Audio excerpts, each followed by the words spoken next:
Our eyesight is one of the most precious things we have. Without it, life would be vastly different and much more difficult. But our eyes are also fragile, and if we don't protect them, they can be easily injured. If a chemical splashes into your eyes, an eye wash is what you should use. As we've said, it should provide a gentle, continuous stream of aerated water.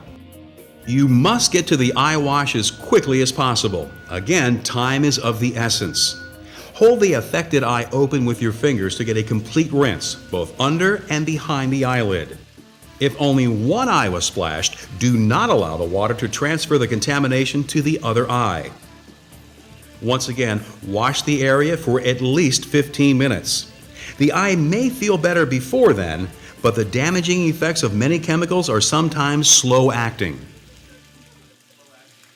Some portable eye wash units don't supply 15 minutes of water, so they can only be used for a quick initial wash. The victim will still need a complete 15-minute rinse. Hoses and similar sources of water require you to use at least one hand to hold them. This doesn't allow both hands to be free for manipulating the injured eye. So hoses shouldn't be used as a substitute for an eye wash.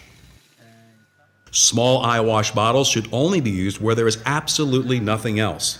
Then the victim will need to get to another source of water immediately. Remember, safety showers and eye washes are emergency equipment.